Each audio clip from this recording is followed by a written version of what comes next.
И говоря о протестах ноября-февраля, необходимо обязательно учитывать динамику их развития, которая происходила на Украине заранее до того. Огромное количество общественных организаций, которые финансировались из-за рубежа, огромное количество журналистов, работающих на гранты. Robert Perry is a longtime investigative journalist based in Washington, D.C., best known for his major disclosures about the Iran-Contra scandal in the 1980s. He is the founder of Consortium News, where he has reported extensively on the crisis in Ukraine and the forces behind the unrest. An NGO is a non-governmental organization. Now, many NGOs are quite legitimate. They represent good causes. Maybe they help people in a country feed or deal with water problems or deal with various kinds of social problems. But there are some NGOs that have become funded by government entities and serve more the purpose of that government rather than trying to serve the people that they are ostensibly working for. One thing we saw in the 1980s, at that point the Central Intelligence Agency had been largely discredited because of scandals that had been exposed in the 1970s. For 15 years, the CIA has secretly financed overseas activities of the National Students Association. But then there came to light a fantastic web of CIA penetrations. So when the Reagan administration came in, there was this concept that instead of having the CIA, which traditionally would go into these different target countries, funding their media, funding NGOs, funding different political operations, that was essentially farmed out to a new organization called the National Endowment for Democracy, which was created in 1983. And it would do pretty much what the agency used to do. It would go into one of these countries and it would support various political groups, train activists, deal with journalists, business groups, and try to advance U.S. foreign policy interests, sometimes against the interests of the host government, the target government.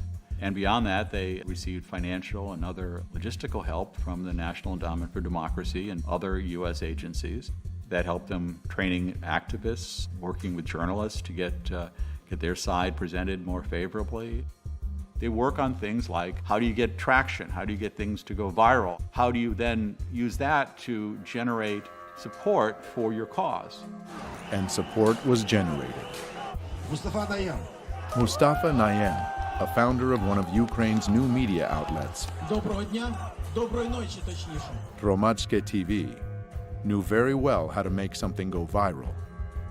It was his notorious Facebook post on November 21st, 2013, that brought the first crowds to Maidan. Я це написав просто, щоб почути, чи є ці люди, чи просто поговоримо десь у Фейсбуці. If you don't read the newspaper, you are uninformed. If you read the newspaper, you are misinformed. To deliver your message efficiently enough in the modern world with so many different technologies and means of communications, you must embrace them all. As the disturbing events of Euromaidan started on November 21st, 2013, 3 new TV channels went on the air and suddenly became stunningly popular in Ukraine. Spilno TV, November 21st. Hromadske TV, November 22nd. And Espresso TV, November 24th, directly from opposition protest. These channels went viral, supporting the protests and encouraging more and more people to come to Maidan. И первые выступления массовые начались 21 числа, 21 ноября. Сначала акции проходили мирно. На эти акции пришли люди разной категории. Это были молодые и пожилые люди, приходили с детьми. Явно было понятно, что с их стороны есть доверие к власти, в том числе и к правоохранителям, потому что свободно выходили. И никаких намеков на то, что будет в отношении этих манифестантов приниматься какие-то меры воздействия, силовые и так далее, просто не существовало. Значит, соответственно, на охрану общественного порядка выходили правоохранители без огнестрельного оружия. Но среди митингующих уже замечены нами радикалы, которые относились к правым партиям, неофашистским организациям. И 24 числа, 24 ноября, они осуществили первую агрессивную акцию.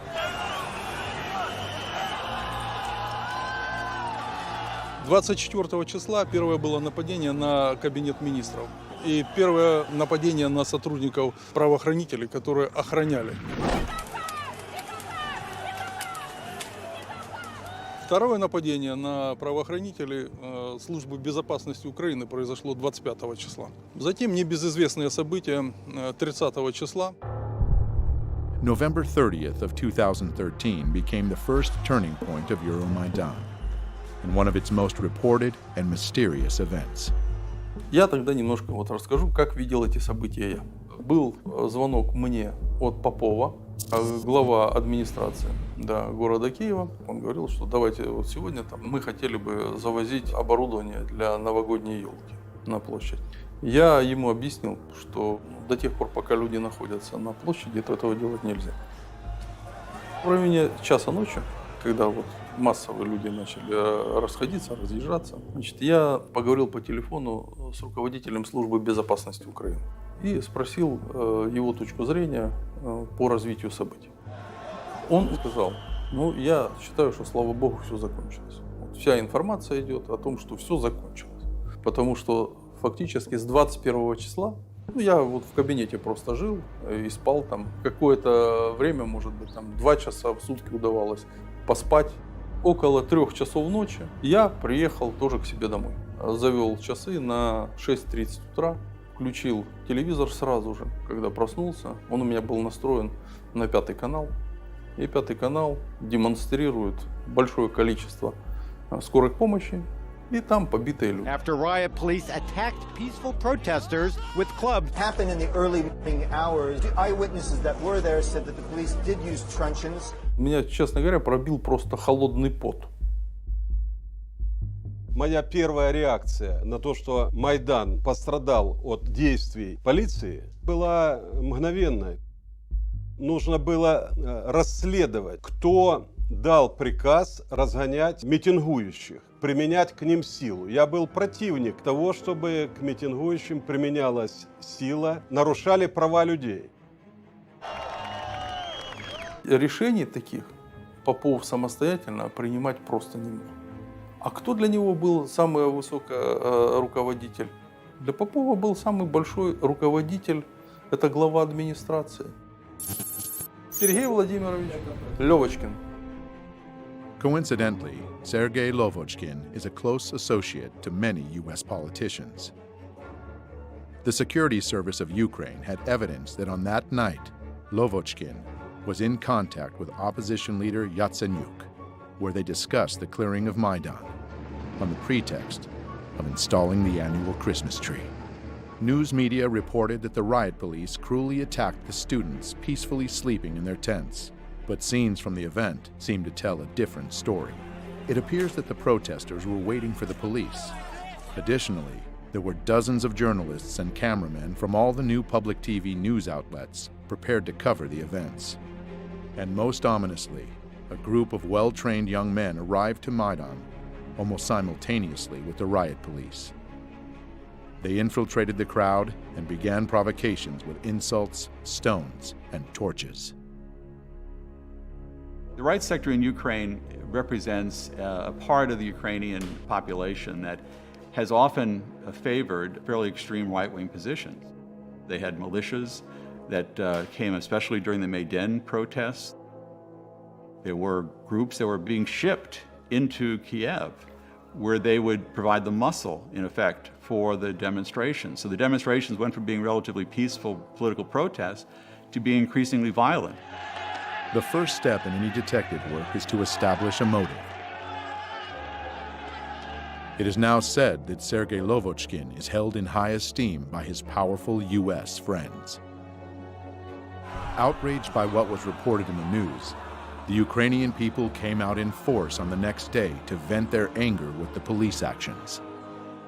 The violence started to take off when? Фактически жесткие противоправные действия начались уже в декабре 2013 года. События, которые проходили в тот период в Киеве, они были очень радикальные. В них принимали неонацистские организации, молодые люди, которые были вооружены различными средствами металлические прутья, биты. В том числе использовалась техника, например, дорожно-строительная, грейдерами, и они грейдерами наезжали на работников правоохранительных органов, на милицию, которая защищала и не давала захватить правительственные здания и здания администрации президента. Как президент мог такой неуправляемой толпе выйти и с кем говорить? Технологии, которые применялись в тот период времени, они были заранее спланированы. As veiled and masked as the color revolutions can be, an attentive viewer can see subtle patterns and similarities revealing their true nature. To make crowds act as one obedient group, they have to be united at the unconscious level. The masterminds of color revolutions know this well and have perfected the art. Symbolism is one of the most powerful tools to achieve this end. Revolutionary political organizations with surprisingly similar names and even more similar logos have appeared time and again, almost as omens marking the countries that would be hit by the colored plague next. They are often described as being aware and active, when they're actually trained and radical. They are the ones who take the first shot, literal and metaphorical, to transform the peaceful protests into full-blown coups d'etats. Their fingerprints can be found everywhere on the map of the color revolutions. Using all the experience of past generations, simple but effective tools like catchy sing-alongs and chanting are employed. Well known for exciting the crowd and creating a group identity, they depersonalize individuals and make them easier to manipulate.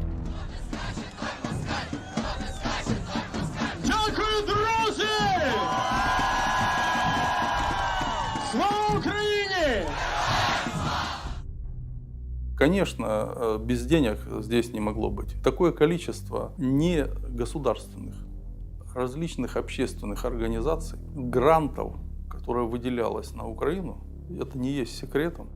Incidentally, one such organization, Hromadske TV, received generous donations from the Dutch and U.S. embassies, as well as from the Renaissance Foundation, an NGO founded by George Soros.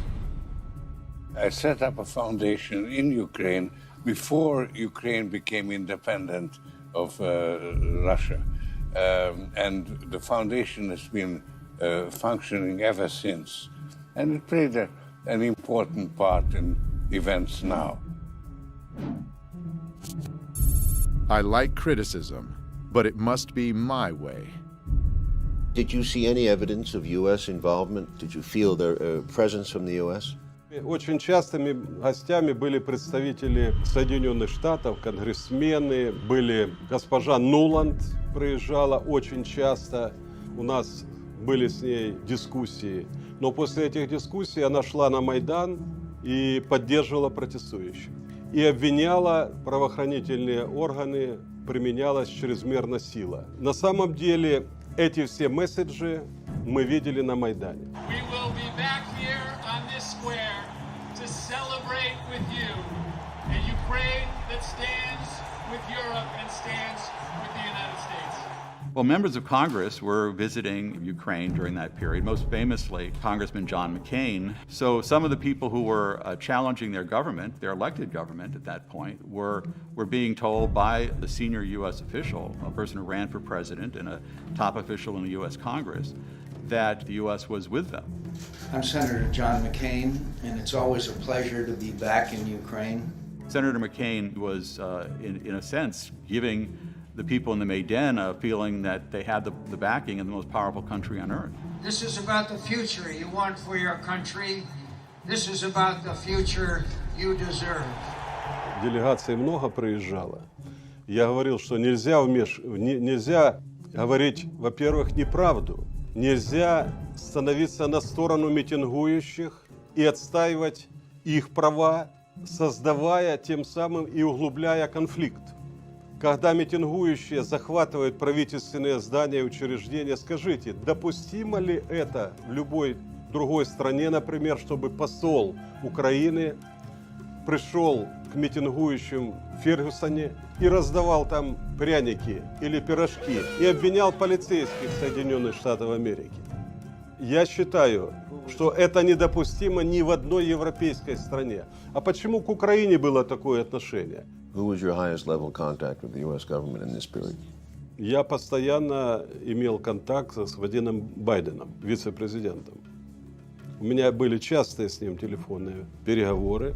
Но дело в том, что господин Байден говорил одно, а в Украине делали другое. And the U.S. ambassador? Посол Соединенных Штатов в Украине постоянно принимал представителей Майдана у себя в посольстве. Мы это очень хорошо знали, мы это отслеживали. И создавалось такое впечатление, что в посольстве Соединенных Штатов существует штаб, который управляет этим процессом. In early February of 2014, as the Maidan crisis was getting more violent, there was a phone call that was intercepted. It was a call between the Assistant Secretary of State for European Affairs, Victoria Nuland, and the U.S. Ambassador to Ukraine, Jeffrey Pyatt. Questions of credibility are being raised after a private chat between two top U.S. diplomats was leaked online. I think Yats is the guy who's got the economic experience, the governing experience. He's the guy, you know, what he needs is Klitsch and Tony Book on the outside. I just think Klitsch going in, he's going to be at that level working for Yatsenyuk. It's just not going to work. Yeah, no, I think that's right. Okay. Good. Well, do you want us to try to set up a call with him as the next step? Sullivan's come back to me, VFR, saying you need Biden, and I said probably tomorrow for an attaboy and to get the deets to stick. So Okay. Biden's willing. So you had this remarkable phone call where you have these two senior officials of the U.S. government apparently talking about a coup or how they were planning to restructure the government of Ukraine. Fuck the EU. No, exactly. I'm not saying the whole U.S. government feels that way. There is division on this, but the neoconservative element wants very much to change the strategic dynamic in Eastern Europe. The neocons are very smart people, and they've been at this for a long time. They came in around the issue of propaganda. They studied how to create hot buttons for the American people. They had this experience when they were getting the American people to get excited about Central America back in the 1980s. Sandinista regular army. The ground force is being equipped now with Russian artillery. And they've been applying those same strategies ever since. They remain very dedicated to achieving their goals. They still want to get rid of certain governments. They wanted regime change in Syria, for instance, regime change in Iran. They're very skilled at this, and they have a lot of allies now inside the news media, inside the government, and that means that they can do a lot to control the narrative of any story. I think in America these days, we have somehow told ourselves that there are a lot of ways of dealing with these problems other than hard power. Vladimir Putin cares about hard power. The neoconservatives can now demonize a leader of a country. That sells with the American people.